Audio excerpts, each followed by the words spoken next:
కేంద్ర హోంమంత్రి అమిత్ షా కుమారుడు బీసీసీఐ కార్యదర్శి జైషాకి అంతర్జాతీయ క్రికెట్ పదవి దక్కింది. ఐసీసీ నూతన చైర్మన్ గా ఏకగ్రీవంగా ఎన్నికయ్యారు. దీంతో ఇప్పటి వరకు ఐసీసీ బాధ్యతలు చేపట్టిన అతి చిన్న వయస్కుడిగా రికార్డు సృష్టించాడు. కేవలం 35 ఏళ్ల వయసులోనే అంతర్జాతీయ క్రికెట్ కౌన్సిల్ బాధ్యతలు చేపట్టనున్నారు జైషా. 16 మంది సభ్యులతో కూడిన ఐసీసీ పాలకవర్గ అధ్యక్ష పదవికి ఎన్నికలు చేపట్టారు. ప్రస్తుత ఐసీసీ చీఫ్ గ్రెగ్ బార్క్లే పదవీకాలం ఈ ఏడాది నవంబర్లో ముగుస్తుంది. దీంతో ఆలోపు నూతన అధ్యక్షుడిని ఎన్నుకునే ప్రక్రియను చేపట్టారు. ఇటీవల ఎన్నికల ప్రక్రియ ప్రారంభించగా ఇవాల్టితో నామినేషన్ గడువు ముగిసింది. కేవలం ఒకే ఒక్క నామినేషన్ రావడంతో జైషా ఏకగ్రీవంగా ఎన్నికయ్యారు. నవంబర్ 30న ప్రస్తుత అధ్యక్షుడు గ్రెగ్ బార్క్లే పదవీకాలం ముగియనుంది. అంటే డిసెంబరు ఆరంభంలో జైషా బాధ్యతలు చేపట్టనున్నారు. ఆయన ఈ పదవిలో 2 సంవత్సరాలు కొనసాగనున్నారు. ఆ తర్వాత కూడా కొనసాగాలంటే మళ్లీ ఎన్నికల్లో పోటీ చేయాల్సి ఉంటుంది.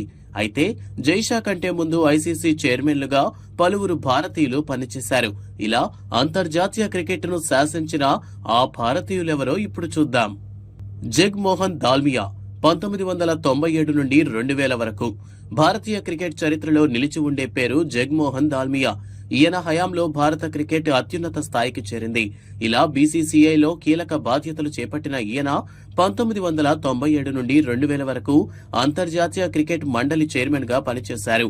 క్రికెట్ మ్యాచ్ల స్లాట్లను టెలివిజన్ ఛానళ్లకు వేలం వేయడం ద్వారా బోర్డు ఆదాయాన్ని పెంచారు. క్రికెట్ నుండి ఆదాయాన్ని పొందే ఆయన నమూనానే నేడు ప్రపంచంలోని అన్ని బోర్డులను ధనవంతులుగా మార్చింది.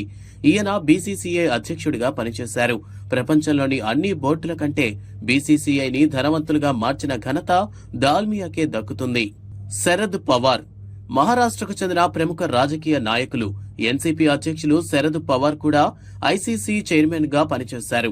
2010 నుండి 2012 వరకు అంతర్జాతీయ క్రికెట్ కౌన్సిల్ చీఫ్ గా పనిచేశారు. అంతకుముందు 2005 నుండి 2008 వరకు బీసీసీఐ అధ్యక్షుడిగా కూడా పనిచేశారు.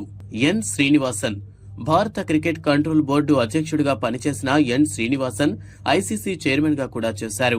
2014లో ఐసీసీ చైర్మన్ పదవిని చేపట్టారు. ఆయన హయాంలో ఐసీసీ కీలకమైన పరిపాలనా మార్పులను తీసుకొచ్చింది.